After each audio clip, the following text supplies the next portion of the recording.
23 जुलाई 2024 को full financial budget 2024 पेश किया गया और उसके बाद कुछ उसमें अमेंडमेंट्स भी प्रपोज किए गए जो बाद में अमेंड भी हो गए। और जब से ये बजट आया है तब से खासकर प्रॉपर्टी के कैपिटल गेन में कई कन्फ्यूजन्स हो गए हैं कि कितना कैपिटल गेन होगा, कितना टैक्स लगेगा, इस पर सारी कन्फ्यूजन शुरू हो गई। कुछ लोगों का कहना है कि अब जो है इंडेक्सेशन बेनिफिट ख़त्म हो गया है, कुछ लोगों का कहना है कि इंडेक्सेशन बेनिफिट अभी भी कंटिन्यू करेगा, कुछ लोगों का कहना है कि कैपिटल गेन पे 20% का टैक्स लगेगा, कुछ का कहना है कि 12.5% का टैक्स लगेगा।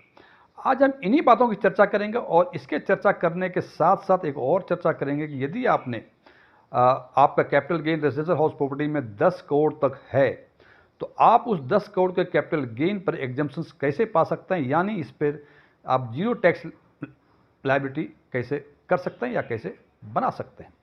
एस्ट्रॉन टैक्समैन के नए वीडियो में आपका एक बार फिर से स्वागत है। यदि इस वीडियो से आपका कोई वैल्यू एडिशन होता है इसको लाइक करें, इसको शेयर भी करें अपने मित्रों के साथ, कमेंट करें, कमेंट में कुछ पॉजिटिव थिंग नेगेटिव थिंग्स जो भी है वो बताएं, जिससे कि हमें ये पता लग सके कि जो मैं अपने व्यूअर्स को कम्युनिकेट करना चाह रहा हूँ वो कम्युनिकेट कर पा रहा हूँ या नहीं कर पा रहा हूँ।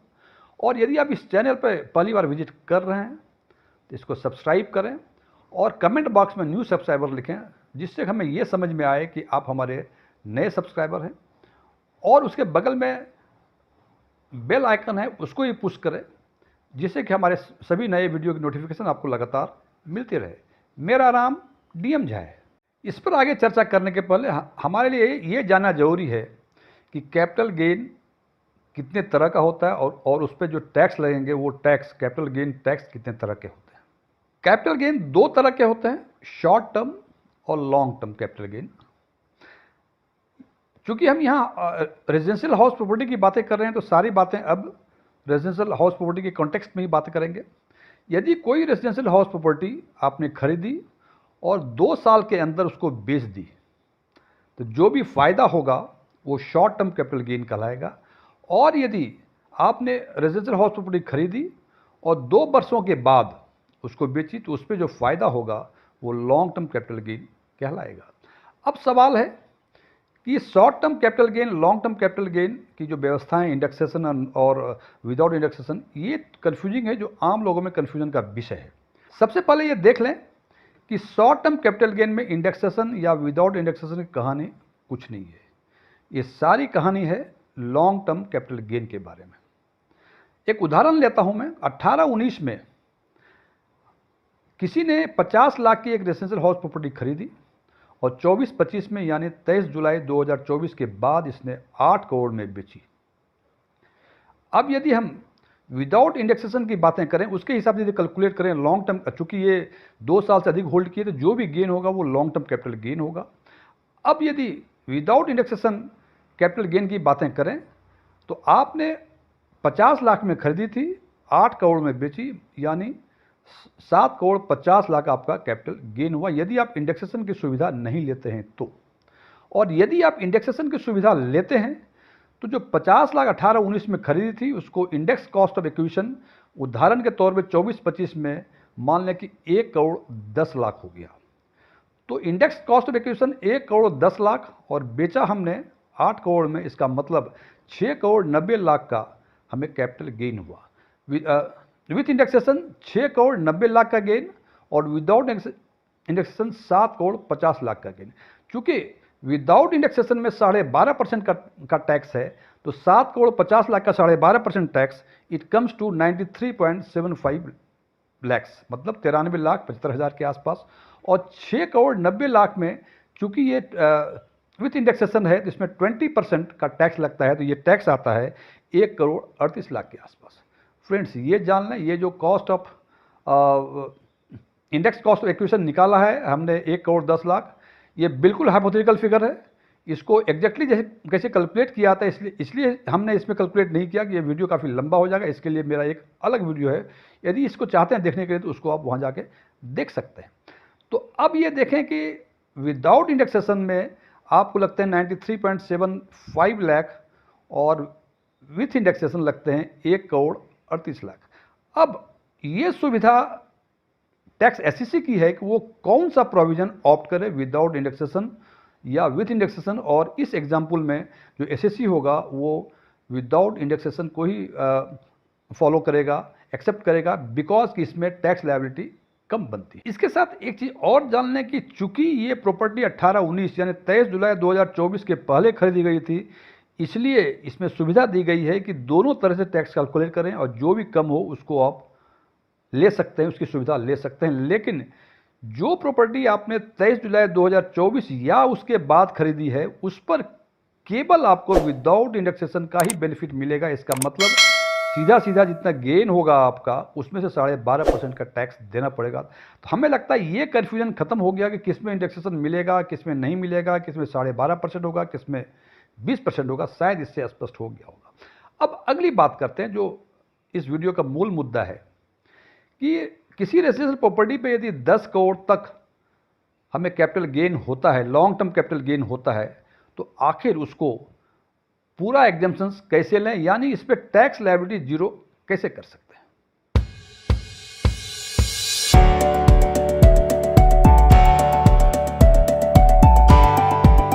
रेजिडेंशियल प्रॉपर्टी के लॉन्ग टर्म कैपिटल गेन के एग्जम्पशंस के बारे में section 54 of income tax act में डिफाइन किया गया है, और उसमें यह कहा गया है कि यदि आपका रेजिडेंशियल प्रॉपर्टी में कैपिटल गेन 10 करोड़ तक होता है, तो इसमें कई सारे एग्जम्पशंस हैं, वो एग्जम्पशन यदि अवेल करेंगे तो आपका टैक्स लायबिलिटी जीरो होगा।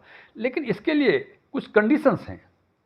पहला कंडीशंस है कि ये सुविधा केवल इंडिविजुअल या एचयूएफ ही ले सकता है। इसका मतलब यदि किसी कंपनी ने या किसी पार्टनरशिप फर्म में रेजिडेंशियल प्रॉपर्टी बेची है और उसका 8-9 करोड़ का हुआ है कैपिटल गेन, तो वो इस सुविधा का लाभ अंडर सेक्शन 54 नहीं उठा सकता है।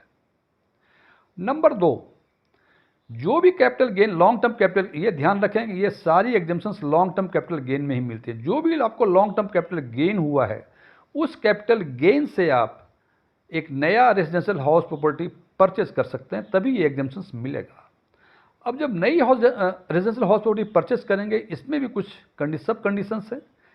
पहला कंडीशंस है कि जिस दिन आपका long term capital gain residential property से क्रिएट हुआ, उसके 2 वर्षों के अंदर आपको दूसरा रेजिडेंशियल हाउस प्रॉपर्टी में उस कैपिटल गेन को इन्वेस्ट करना पड़ेगा, यानी दूसरा रेजिडेंशियल हाउस प्रॉपर्टी आपको परचेस करना पड़ेगा।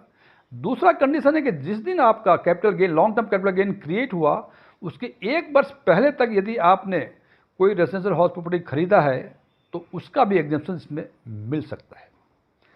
तीसरे सब कंडीशन इसमें एक और है कि यदि आप नए प्रॉपर्टी, नए फ्लैट्स या नई बिल्डिंग खरीदना नहीं चाहते, आप चाहते हैं कि रेजिडेंशियल हाउस को कंस्ट्रक्ट करें, तो जिस दिन आपका ये क्रिएट हुआ रेजिडेंशियल हाउस प्रॉपर्टी पर कैपिटल गेन, उसके 3 वर्षों के अंदर आप यदि कोई नया हाउस कंस्ट्रक्ट करेंगे तो उस पर भी ये एग्जम्पशन मिलेगा। और ध्यान, मैं फिर रिपीट कर रहा हूँ, ये एग्जम्पशंस केवल आपको कैपिटल गेन पे लाना है। जैसे मैंने एग्जांपल दिया था कि कैपिटल गेन एक केस में 7 करोड़ 50 लाख हुआ था, दूसरे केस में 6 करोड़ 90 लाख हुआ था।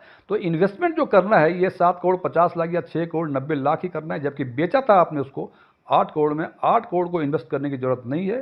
कैपिटल गेन के बाद जो पैसे बचते हैं आपके, चाहे विदाउट इंडेक्सेशन या इंडेक्सेशन में, वो आप कहीं भी अपने हिसाब से इन्वेस्ट कर सकते हैं।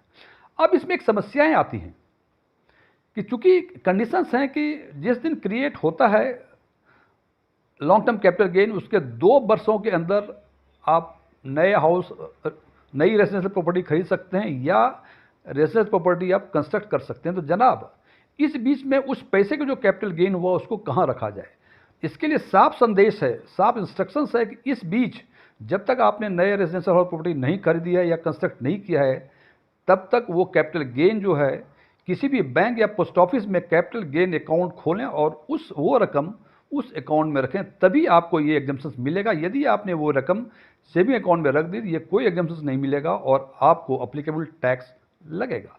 अब एक कन्फ्यूजन और है कि यदि मान लीजिए हमें 9 करोड़ का, 7 करोड़ का, 5 करोड़ का कैपिटल गेन हुआ या 50 लाख का ही हुआ, कुछ भी हुआ, और कंडीशंस हैं कि पिछले 1 वर्ष तक यदि खरीदा हो या अगले 2 वर्षों तक बनाएं आप, तो आपको एग्जम्पशंस मिलेगा। तो जनाब, यदि 1 हाउस प्रॉपर्टी खरीदूं, 2 खरीदूं, 3 खरीदूं, कितना खरीद सकता हूं मैं? तो सेक्शन 54 में इसके बारे में भी स्पष्ट रूप से कहा गया है, यदि आपका कैपिटल गेन 2 करोड़ रुपए तक है, तो आपको सुविधा है कि उस 2 करोड़ रुपए से आप 2 रेजिडेंशियल हाउस प्रॉपर्टी खरीद सकते हैं। लेकिन ये सुविधा आपको अपनी पूरी लाइफ टाइम में एक ही बार मिलेगी। इसका मतलब इस बार यदि आपका 1,90,00,000 के आसपास का कुछ कैपिटल गेन हुआ था और आपने 95 लाख का 2 रेजिडेंशियल हाउस प्रॉपर्टी खरीद लिया आपने और एग्जम्पशन ले लिया, आपको कोई टैक्स नहीं देना पड़ेगा। लेकिन 5-10 वर्षों के बाद यदि फिर आपको कोई long term capital gain residential house property पर होता है और आप चाहते हैं उससे फिर 2 हाउस प्रॉपर्टी खरीद लूँ, तो जनाब उस पर एग्जम्पशन नहीं मिलेगा।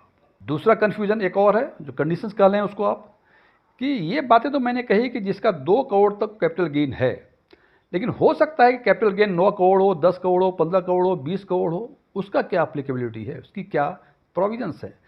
तो सेक्शन 54 में भी इसके बारे में भी स्पष्ट रूप से कहा गया है कि यदि आपका कैपिटल गेन 2 करोड़ से ऊपर है और 10 करोड़ तक है, तो आप केवल एक, ये जो कैपिटल गेन बना है, ये इन्वेस्टमेंट केवल एक ही रेजिडेंशियल हाउस प्रॉपर्टी में कर सकते हैं।